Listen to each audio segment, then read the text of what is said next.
حضرت عمر رضی اللہ تعالی عنہ کا زمانہ ہے جب یروشلم فتح ہوا۔ حضرت ابو عبیدہ بن جراح رضی اللہ تعالی عنہ حضرت عمر کو دعوت دیتے ہیں کہ آپ مدینے سے چلیں اور یروشلم میں پہنچیں۔ حضرت عمر مدینے سے چلتے ہیں، کتنا بڑا قافلہ لے کر کے، کتنا پروٹوکول ہے۔ حضرت عمر اکیلے اور ساتھ ایک غلام اور اونٹ بھی ایک، باری باری سوار ہوتے ہیں، کبھی غلام سوار ہوتا ہے، کبھی عمر سوار ہوتا ہے۔ حکمران تو وہ تھے لوگوں کی دہلیز پہ امن دینے والے، لوگوں کی چوکھٹ پہ جو ہیں وہ نور بانٹنے والے۔ آج کے حکمرانوں نے تمہیں رمضان المبارک کے اندر لوڈ شیڈنگ کا پیکج دیا ہے، اور آج بچے بھی تڑپ رہے ہیں اور جوان بھی سسک رہے ہیں، اور ماہ سیام میں جن اذیتوں میں قوم کو مبتلا کر دیا ہے وہ کسی سے مخفی نہیں ہے۔ اور تمہیں میں حضرت عمر کی کہانی سناؤں۔ حضرت عمر جن کو تخت حکومت پہ بیٹھتے تھے، اور ان کا تخت کو سونے زبرجد کا نہیں تھا، مسجد نبوی کی چٹائی تھی، اور سارا دن وہاں بیٹھ کے لوگوں کی باتیں سنتے، اور جب رات کے اندھیرے گہرے ہوتے عمر بھیس بدل کے مدینے کی گلیوں کا گشت کرتے۔ کہا تمہارے گھر سے دھواں نکل رہا ہے اور بچے رو رہے ہیں، ان کو کھانا کیوں نہیں دیتے؟ کہنے لگی عمر کی جان کو رو رہی۔ عمر کے پاؤں تلے سے زمین نکل گئی۔ کہا کیا ہوا؟ کہا 3 دن سے ہمارے ہاں کھانے کے لیے کچھ نہیں ہے، روزانہ بچے روتے ہیں، اور میں ہنڈیا کے اندر پتھر ڈال کر کے نیچے سے آگ ڈالتی رہتی ہوں کہ بچے انتظار کر کر کے سو جائیں گے، کم وقت سو بھی نہیں رہے، اور وہ پتھر پکیں گے بھی کیا، اور میں عمر کی جان کو رو رہی ہوں۔ حضرت عمر کا کلیجہ دہلنے لگا، فوراً پلٹے، واپس بیت المال میں آئے، گھی کا ایک کنستر لیا، آٹے کی بوری لی، مرچ مسالہ جات بہت کچھ اٹھایا، اپنے کندھے پہ رکھا، بوری اپنی کمر پہ لا دی۔ عمر بیت المال سے نکلے تو آپ کے خادم اسلم نے دیکھ لیا، آگے بڑھا، کہا میرے آقا میں اٹھاتا ہوں۔ عمر کی آنکھوں میں آنسو ہے۔ کہا اسلم قیامت کے دن میرا بوجھ اٹھا لو گے؟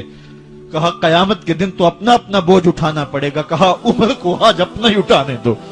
حضرت عمر وہ گھی کا کنستر اور وہ آٹے کی بوری سر پہ اٹھائے ہیں، اور اس خاتون کے گھر جاتے ہیں اور دستک دیتے ہیں۔ وہ جب دیکھتی ہے اس کی جان میں جان آ جاتی ہے۔ کہا جلدی جلدی آٹا گوندو، اور عمر سبزی کاٹنے لگ جاتے ہیں۔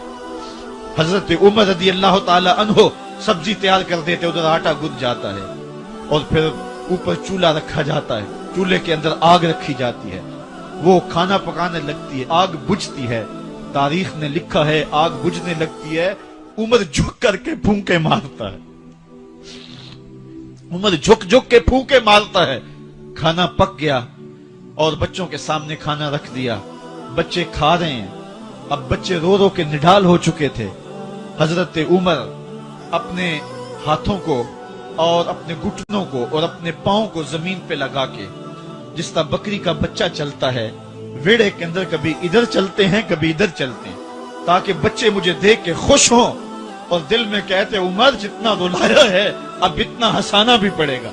تو کبھی عمر امیر المومنین، یہ میں کسی آج کے جو ہے وہ لوگوں کے ووٹوں پہ منتخب ہونے والے حکمران کی کہانی نہیں سنا رہا، میں اس عمر کی کہانی سنا رہا ہوں جو 23 لاکھ مربع میل کا حکمران ہے، آدھی دنیا کا بادشاہ ہے۔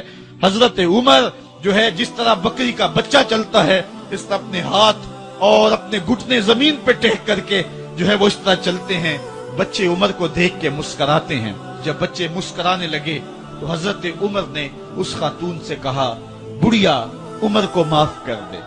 اس نے کہا تو اتنی ہمدردی کیوں کرتا ہے؟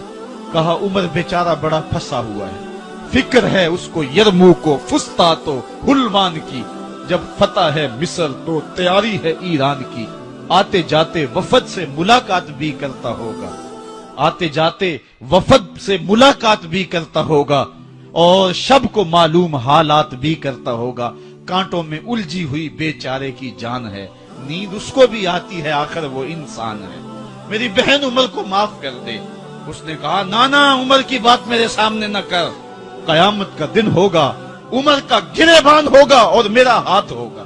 جب اس نے یہ بات کہی تو عمر برداشت نہ کر سکے، بچوں کی طرح بلک بلک کے رونے لگے، کہا وہ بد نصیب عمر تیرے سامنے ہے، آج ہی کہلا جو کہنا ہے، قیامت کے دن مجھے معاف رکھنا۔ اس نے کہا تو عمر ہے؟ کہا بد نصیب عمر تیرے سامنے کھڑا ہوں۔ میرے عمر کہتے ہیں اگر دجلہ کے کنارے ایک بکری کا بچہ بھی پیاسا مر گیا، اس کا حساب بھی عمر سے لیا جائے گا۔ اللہ اکبر۔ میں اس حضرت عمر کی کہانی سنانے لگا تھا۔ حضرت عمر نکلے یروشلم میں، ایک اونٹ ہے، ایک غلام ہے، کبھی وہ سوار ہوتا ہے، کبھی آپ باری مقرر کی ہے۔ جب قریب پہنچے یروشلم کے تو عمر کی باری نکیل پکڑنے اور غلام کی باری اوپر سوار ہونے کی آ گئی۔ غلام نے کہا آقا میں مرضی سے اپنی باری چھوڑتا ہوں، آپ آ جائیں، دشمنوں کے مفتوحہ علاقے میں آ رہے ہیں، تازہ تازہ علاقہ فتح ہوا ہے، اسلام کی شان و شوکت ظاہر ہو۔ عمر نے کہا اسلام کی شان و شوکت ایسے ظاہر نہیں ہوتی ہے، اپنی باری پہ تم بیٹھو گے، اپنی باری پہ میں بیٹھوں گا۔ لوگ منتظر کھڑے ہیں۔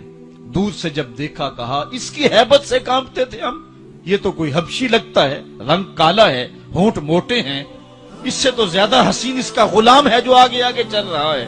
حضرت ابو عبیدہ نے کہا دھوکہ کھا رہے ہو، ہمارا آقا وہ نہیں ہے جو اونٹنی کے اوپر سوار ہے، ہمارا آقا وہ ہے جو لگام تھامے آگے آگے چل رہا ہے۔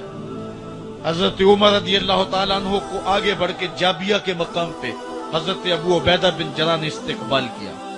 تو حضرت عمر آگے بڑھے اور انہوں نے آگے بڑھ کر کے حضرت ابو عبیدہ کے دونوں کندھوں پہ ہاتھ رکھا، اور سنو حضرت عمر نے کیا کہا لا الہ الا اللہ انا کنا اذل قوم فاعزنا اللہ بالاسلام۔ کہا کہ لا الہ الا اللہ، اے ابو عبیدہ بن جراح، ہم ایک ذلیل قوم تھے اور اللہ نے ہمیں اسلام کی وجہ سے عزت عطا کی ہے۔ اور میں تمہیں ایک تاریخ ساز بات کہنے لگا ہوں، اور وہ یہ ہے کہ جب تک ہم اس عزت والے اسلام کے دامن کو تھامے رہیں گے ہماری عزت قائم رہے گی، اور جب اسلام کے علاوہ کسی اور جگہ سے عزت ڈھونڈیں گے تو رسوا کر کے رکھ دیے جائیں گے۔ یہ ہے وہ خلاصہ جو حضرت عمر نے امتوں کے عروج و زوال کا بیان کیا ہے۔ اس امت کو جو خیرات ملی ہے تخت و تاج کی، وہ پینٹاگون سے نہیں ملی، وہ واشنگٹن سے نہیں ملی، وہ وائٹ ہاؤس سے نہیں ملی، وہ محمد عربی کے جوڑوں کا صدقہ ملی ہے۔ اس لیے جب ہم نے اسلام سے انحراف کیا، پاکستان حاصل کیا گیا تھا۔ پاکستان کا مطلب کیا؟ لا الہ الا اللہ۔ ہم نے اس نعرے کو چھوڑ دیا ہوا ہے، ہم نے انحراف کر دیا ہے۔ آج ہماری نظریں مغرب کی طرف لگی ہیں کہ تخت و تاج اس سے نصیب ہوتے ہیں، اور دنیا کے اوپر ہم رسوا ہو کے رہ گئے۔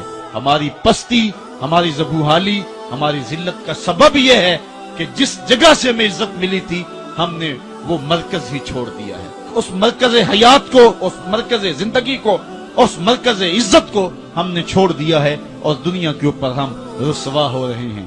انہی حضرت عمر کی کہانی ہے۔ وادی تہامہ سے گزر رہے تھے کہ بچوں کی طرح بلک بلک کے رونے لگے۔